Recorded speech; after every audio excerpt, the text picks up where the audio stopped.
இன்றைக்கி வந்து பிரண்டை புளிக்குழம்பு எப்படி வைக்கிறதுன்னு பார்க்கலாம். அதுக்கு நான் பிரண்டையை வாஷ் பண்ணி எண்ணெயில் ஃப்ரை பண்ணி எடுத்துக்க போகிறேன்.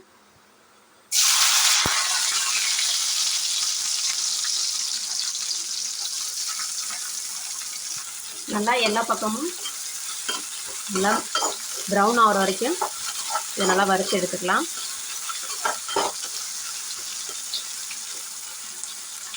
ஸோ இது நல்லா ப்ரௌன் ஆகிடுச்சு. வேறு பிளேட்டில் எடுத்து வச்சிடலாம். இப்போது அதே எண்ணெயில் கடுகு, ஜீரகம், வெந்தயம் எல்லாம் போட்டுக்கலாம். கட் பண்ணி வச்சுருக்க சின்ன வெங்காயம், கருவேப்பிலை சேர்த்து ஆட் பண்ணிக்கலாம்.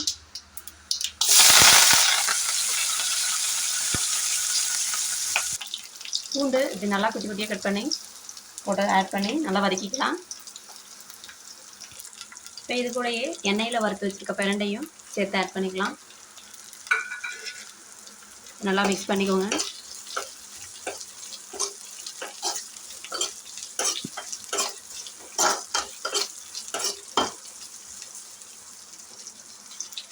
இப்போ இது கூட தக்காளி ஆட் பண்ணிக்கலாம்.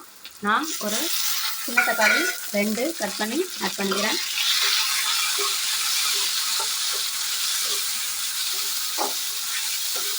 நல்லா வதங்கட்டுது.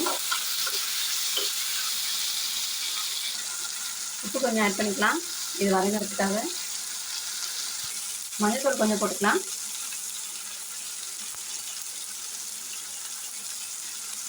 நல்லா மிக்ஸ் பண்ணிக்கலாம்.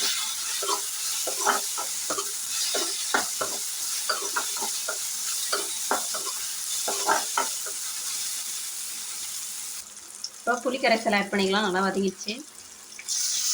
கரைச்சி வச்சுருக்க புளியை ஒரு சின்ன சைஸ் புளியை கரைச்சி ஆட் பண்ணிக்கோங்க.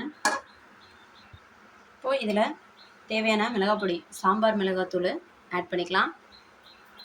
தேவையான அளவு உப்பு ஆட் பண்ணிக்கலாம். ஆல்ரெடி கொஞ்சம் போட்டிருக்கோம் அதுக்கும் போது. இப்போ தேவையான அளவு ஆட் பண்ணிக்கலாம். இதை நல்லா மிக்ஸ் பண்ணிக்கலாம். இது நல்லா சுண்டி வரட்டும். இப்போ தான் டேஸ்ட்டாக இருக்கும். சுண்டி வந்ததுக்கப்புறம் எப்படி இருக்குன்னு பார்க்கலாம்.